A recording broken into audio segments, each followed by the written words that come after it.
Olá pessoal, vamos continuar com a nossa relação de princípios processuais. Na nossa última aula nós falamos sobre os princípios constitucionais previstos na nossa Constituição que irradiam as suas implicações ao Código de Processo Civil.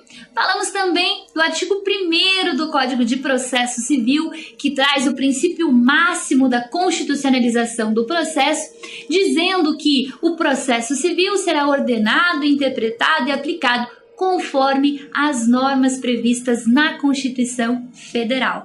Então vamos continuar na aula de hoje essa relação principiológica dentro do nosso Código de Processo Civil. Artigo 2º do CPC nos traz o princípio da inércia da jurisdição. Acompanhe comigo. O processo começa por iniciativa da parte e se desenvolve por impulso oficial, salvo as exceções previstas em lei. O processo, ele tem por início, ele começa com a provocação da parte perante o Poder Judiciário. O ato de processo nada mais é do que o ato de bater as portas do Poder Judiciário para reclamar o seu direito lesionado ou ameaçado de lesão. Então, o processo civil, ele se inicia por iniciativa da parte. A parte tem que provocar a tutela jurisdicional. Se a parte não provoca essa tutela jurisdicional, o Poder Judiciário nada faz em seu favor ou em seu desfavor também. Mas o Poder Judiciário, ele precisa ser provocado para que se dê início à relação jurídica processual. Aqui nós temos uma grande diferença entre o processo civil e o processo penal. Uma vez que no processo penal, nas ações penais públicas, condicionada ou incondicionada, nós temos o envio, o oferecimento da denúncia pelo Ministério Público num atuar mais de ofício do que propriamente a requerimento, ressaltando as situações de requerimento, aquelas ações penais privadas, como uma situação de calúnia, injúria, difamação. E aqui no processo civil, não.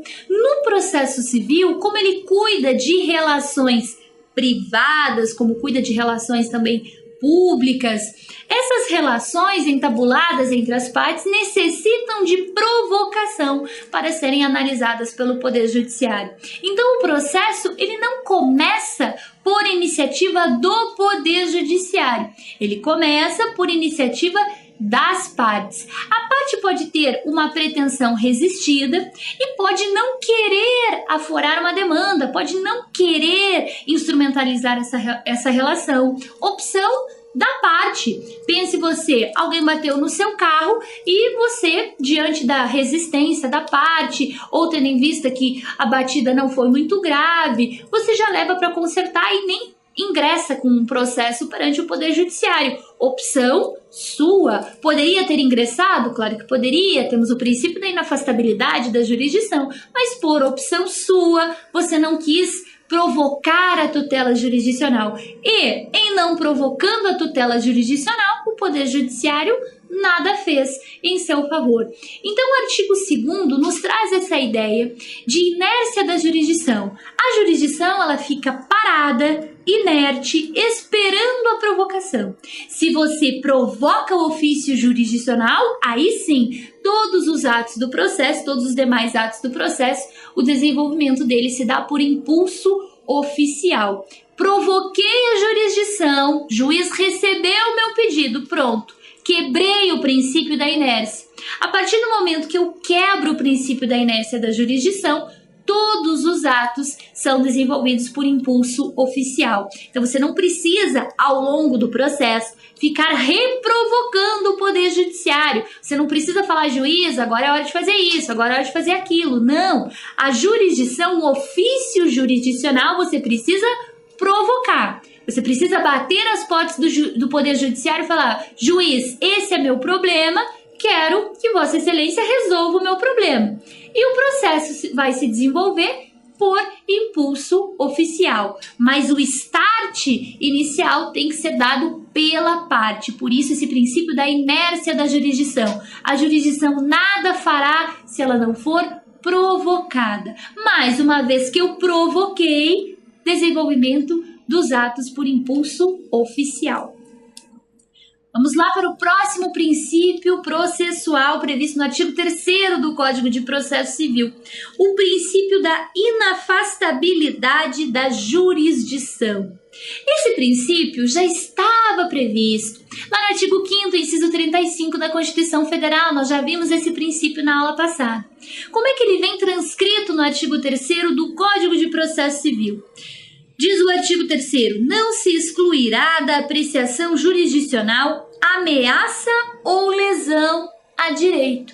É apenas uma nova forma de traduzir aquele princípio já previsto na Constituição. A Constituição diz que a lei não excluirá da apreciação do Poder Judiciário lesão ou ameaça de lesão a direito, e o artigo 3º do Código de Processo Civil determina que não se excluirá da apreciação do Poder Judiciário ameaça ou lesão a direito, ou seja, a inafastabilidade ela não pode ser excluída do jurisdicionado, é um direito processual fundamental do jurisdicionado, esse acesso ao Poder Judiciário e essa possibilidade de levar toda e qualquer lesão ou ameaça de lesão a direito.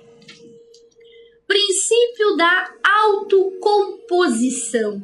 Previsto nos parágrafos 1º, 2º e 3º do mesmo artigo 3º que trata da inafastabilidade da jurisdição, nós temos o princípio da autocomposição. A respeito desse princípio da autocomposição, é importante a gente lembrar que no nosso Código de Processo anterior não existia uma previsão principiológica a respeito da autocomposição. A autocomposição ela era tida no Código de 73 como uma possibilidade de acordo prevista lá no artigo 133 do antigo CPC. O que o novo Código de Processo Civil faz em relação a essa autocomposição? A ideia do legislador partiu do seguinte sentido: as próprias partes que foram lesionadas, a parte que foi lesionada, a parte que causou a lesão, as partes que se envolveram naquela relação material, naquele conflito, elas mesmas, com maior propriedade, poderiam resolver o seu próprio conflito de interesse. Porque se foram elas mesmas que sofreram aquele conflito, que participaram daquela relação conflituosa, elas mesmas podem determinar o caminho de solução desse conflito. Foi com base nessa ideia e também pensando num método adequado de resolução de conflitos e numa forma autocompositiva, eliminando notadamente as ideias de autotutela e mitigando a heterocomposição de conflitos, que o legislador inseriu esse respeito, esse fomento aos métodos autocompositivos.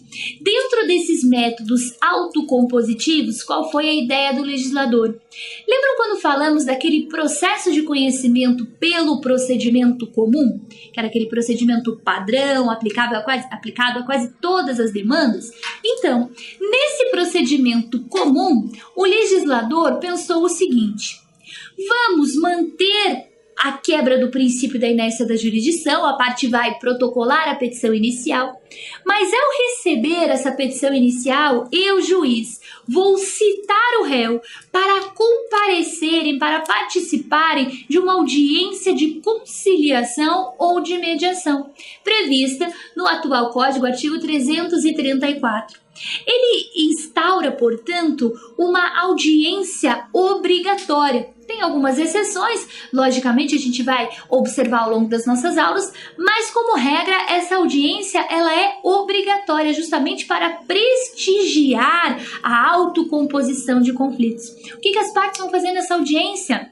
Nessa audiência que será presidida ou pelo conciliador ou pelo mediador, que são serventuários da justiça, auxiliares do juízo, as partes ou vão conciliar ou vão mediar aquela relação jurídica, com o objetivo de terem uma solução, de terem um acordo. Se existir esse acordo, se existir essa solução na audiência de conciliação e mediação, o meu processo vai continuar? Claro que não, meu processo acaba ali. As partes conciliaram, as partes mediaram, resolveram o problema, acabou o processo. Agora, claro, caso não haja consenso, aí sim, o processo continua com a defesa do réu e todas as demais fases posteriores. Mas a ideia do legislador é tentar atingir o máximo de composição nesse comecinho do processo. A parte entra com a petição inicial e participam, ambas as partes, autor e réu, da audiência de conciliação e mediação, para tentar essa autocomposição, fomento a esses outros métodos de composição de conflitos e não meramente o método judicial de composição de conflitos.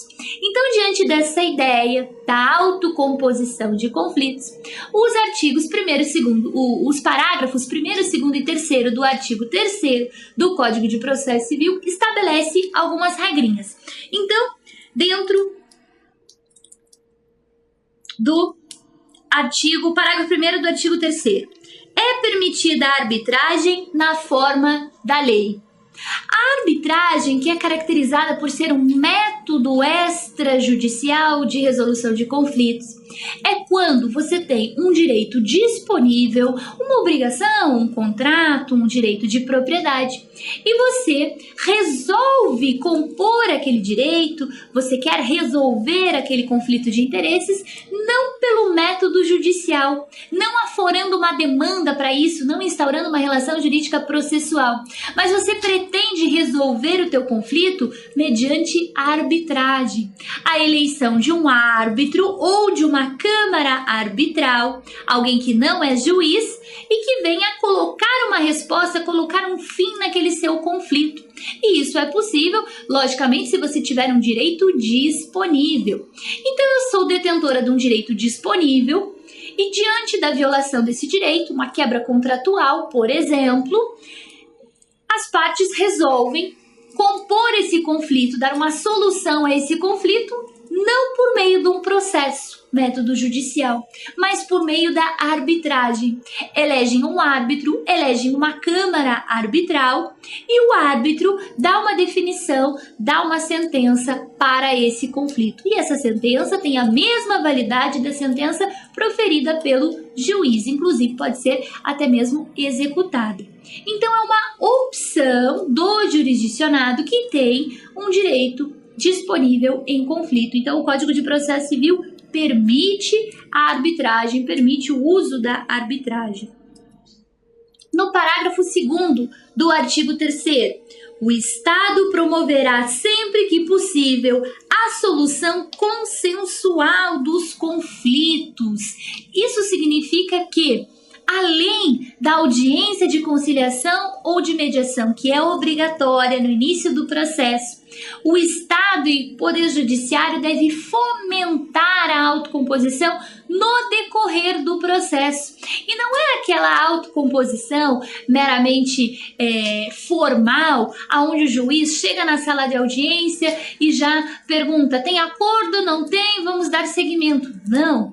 É uma autocomposição, é um estímulo à forma autocompositiva sempre, em cada momento do processo. É na audiência de conciliação e mediação, é na audiência de instrução e julgamento, é na fase executiva, é na fase recursal, é no momento de saneamento do processo, é fomentando os negócios jurídicos processuais, em todo momento do processo, o privilégio, o prestígio, a solução consensual dos conflitos. Porque com solução consensual dos conflitos, eu ganho em celeridade do processo, meu processo se resolve, ele já morre naquele momento, eu ganho em satisfatividade das partes, porque as próprias partes que se envolveram naquele conflito, elas mesmas, pela autocomposição, resolvem aquele mesmo conflito, então ficam satisfeitas do ponto de vista do seu direito, e o processo ganha com menos tempo, menos onerosidade e uma série de outras garantias que são asseguradas na nossa relação jurídica. Então, sempre que possível, o Estado promoverá a solução consensual dos conflitos. É uma regra, é uma ordem para que o juiz fomente a autocomposição. E no parágrafo 3º do artigo 3º, nós temos: A conciliação, a mediação e outros métodos de solução consensual de conflitos deverão ser estimulados por juízes, advogados, defensores públicos e membros do Ministério Público, inclusive no curso do processo judicial. Vamos ramificar um pouquinho esse parágrafo terceiro. Então, a conciliação e a mediação. Conciliação e mediação não são sinônimos. Conciliação e mediação fazem parte do grupo métodos autocompositivos de resolução de conflitos, mas não são sinônimos. Enquanto na conciliação, eu tenho a figura do conciliador, que é aquele que, conversando com as partes, faz uma proposta de acordo e as partes aceitam ou não.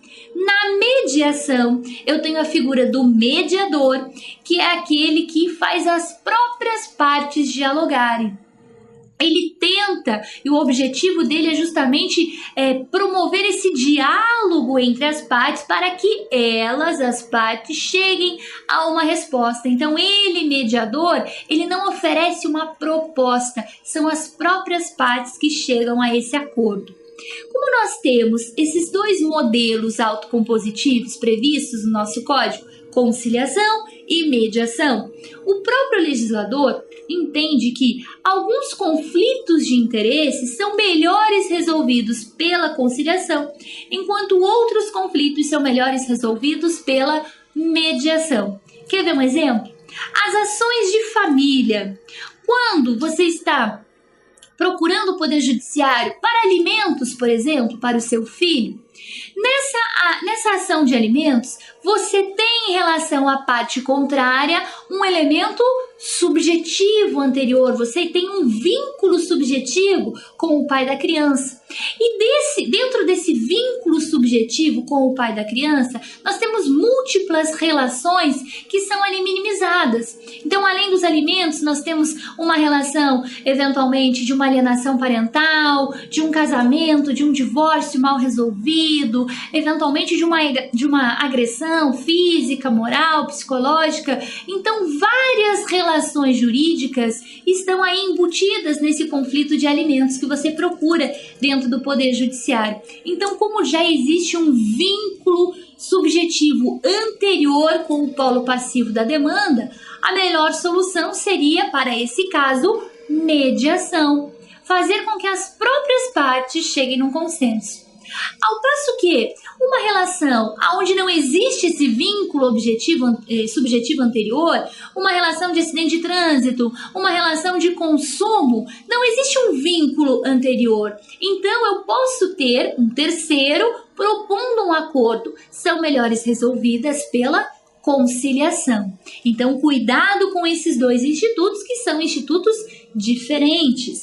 Então, a conciliação e a mediação e outros métodos de solução consensual, como, por exemplo, a negociação assistida por advogado ou não de conflitos, deverão ser estimulados não só pelo Estado, como previa o parágrafo 2º, mas também por juízes, advogados, defensores públicos e membros do Ministério Público, ou seja, todos aqueles que participam da relação jurídica processual. É o advogado, eventualmente ligando para o advogado da outra parte, tentando estabelecer um consenso daquele conflito. É a defensoria pública tendente a promover um acordo daquele conflito. São todos que participam da relação jurídica processual, tendenciosos à solução autocompositiva, à solução consensual, inclusive no processo judicial. Não é só você fomentar essas conciliações que acontecem muitas vezes extrajudicialmente,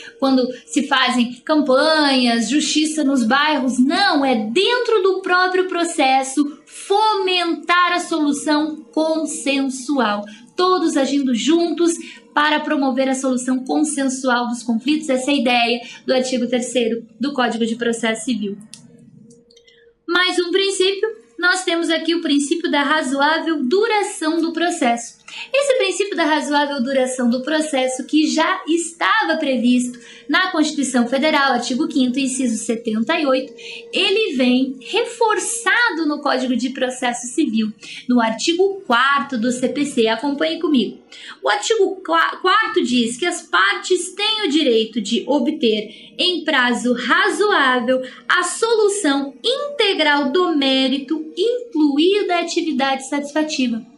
Percebam que no artigo 4º, além daquela ideia de que o processo deve se desenvolver num prazo razoável, nós temos algumas ideias novas que reforçam esse prazo razoável. Quais são essas ideias? As partes têm o direito de obter em prazo razoável, até aí nós estamos totalmente conformes do que preconiza a Constituição Federal no artigo 5º, inciso 78, a solução integral do mérito. O que é essa solução integral do mérito? Não basta o meu processo ser rápido e se desenvolver num prazo razoável. Ele tem que entregar o bem jurídico tutelado ao jurisdicionado. Um processo que não entrega um bem jurídico tutelado não é um processo efetivo. Ele pode se transcorrer em 1 ano, 2 anos, extremamente rápido. Mas se ele não entrega, se ele não decide o mérito, ele não é um processo efetivo. Basta a gente pensar o seguinte: quem é que entra com um processo com o objetivo de receber uma sentença sem resolução de mérito? Ninguém entra num processo para receber uma sentença sem resolução do mérito. Você quer que o juiz profira uma sentença com resolução do mérito, resolvendo o direito ali pleiteado. As sentenças sem resolução do mérito, às vezes, acontece por alguma falha processual, uma falha no procedimento, mas não é isso que o jurisdicionado quer. Você ingressa com uma relação jurídica processual porque você quer resolver um problema. E a resolução desse problema deve vir com uma sentença com resolução do mérito, com definição do direito. Então, um processo que é razoável, mas não entrega o mérito, não é um processo efetivo, não me serve. Por isso, as partes têm o direito de obter, em prazo razoável, a solução integral do mérito, entregar o bem jurídico tutelado ao jurisdicionado, incluída a atividade satisfativa. Essa atividade satisfativa é a satisfação para fins de processo. O processo que é satisfativo é aquele processo que entrega o bem jurídico tutelado e satisfaz as partes, realiza a justiça, elimina o conflito.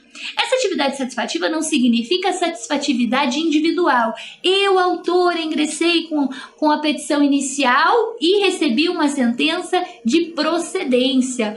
Foi satisfativa para mim? Claro que sim, mas para o réu já não foi. Porque o réu, diante da sentença de procedência dos meus pedidos, ele perdeu a demanda. Então não é essa satisfatividade individual de partes, é satisfatividade para fins de processo. O processo entregou o bem jurídico tutelado, entregou. Resolveu o conflito, resolveu. Realizou a justiça, realizou. Eu tenho um processo efetivo e dentro de um prazo razoável. Então, além dessa definição de que o processo ele deve começar e terminar num prazo razoável, ele deve obrigatoriamente entregar o mérito, entregar o bem jurídico tutelado ao jurisdicionado para ser efetivo. Nosso próximo princípio previsto no artigo 5º do Código de Processo Civil é o princípio da boa-fé. A boa-fé, que já é bastante trabalhada lá no direito civil, no direito contratual, a boa-fé objetiva, a boa-fé subjetiva, a boa-fé no direito de propriedade, a boa-fé dentro do direito empresarial, a boa-fé na própria Constituição. Então, a boa-fé ela vem trabalhada em vários ramos do direito e acaba sendo incorporada aqui no Código de Processo Civil no artigo 5º, é uma novidade, o código anterior não tinha essa previsão. Diz o artigo 5º que aquele que de qualquer forma participa do processo deve comportar-se de acordo com a boa-fé. A boa-fé que orienta tantos negócios jurídicos, tantas relações jurídicas, também passa a integrar o processo civil. Percebam que o artigo 5º fala aquele que de qualquer forma participa do processo. E aqui a gente insere os sujeitos do processo. Então, o autor, o réu, o juiz, o escrivão, a testemunha que vai prestar o seu depoimento testemunhal, o Ministério Público que eventualmente vai intervir nas causas de sua intervenção obrigatória, Defensoria Pública, advogado, todos aqueles que participam do processo de uma forma ou de outra. Então, além dos sujeitos do processo, nós temos os terceiros intervenientes, vamos falar de intervenção de terceiros, os terceiros quando intervêm na relação jurídica processual, estão participando daquela relação jurídica. Então, os terceiros que eventualmente passam a ser prejudicados com alguma decisão ou com alguma constrição judicial, participa daquele processo, tem que agir de acordo com a boa-fé. Então, aquele que de qualquer forma participa do processo deve comportar-se de acordo com a boa-fé. Essa boa-fé não é a boa-fé subjetiva, ela é a boa-fé objetiva. Anote aí a boa-fé objetiva. Boa-fé objetiva, aquela boa-fé exteriorizada. Não basta você ter a intenção de praticar a boa-fé. Tem que ser a boa-fé exteriorizada. Como é que eu visualizo isso? Bom, aqueles juízes, aqueles serventuários da justiça que fomentam a solução consensual de conflitos, estou praticando boa-fé. O autor que trata na sua petição inicial com veracidade os fatos ocorridos, o réu que não tumultua o processo, que busca a solução do conflito, que fundamenta, que se defende, mas que também quer resolver o conflito, são exemplos de práticas de boa-fé. Porque a relação processual, ela deve ser observada como um objetivo comum. Autor, réu, advogado, juiz, Ministério Público e todos os demais serventuários estão trabalhando naquele processo para um objetivo comum, que é a realização da justiça e eliminação do conflito. Então não interessa qual é a sua posição dentro do processo. Você, em razão de realizar a justiça e eliminar o conflito de interesses, você deve agir, praticar atos de boa-fé. O objetivo do processo é resolver o problema. Então, vamos resolver o problema com boa-fé, com práticas de boa-fé. E, inclusive, caso essa sua prática processual não esteja caracterizada pela boa-fé, você esteja agindo de má-fé processual, essa má-fé processual, ela, inclusive, é penalizada pelo nosso Código de Processo Civil. Portanto, todo aquele que participa do processo deve agir de acordo com a boa-fé. E o nosso próximo princípio, o princípio da cooperação processual, princípio que também é novo, nosso Código de Processo Civil anterior não tinha essa previsão, e ele está lá no artigo 6º do CPC.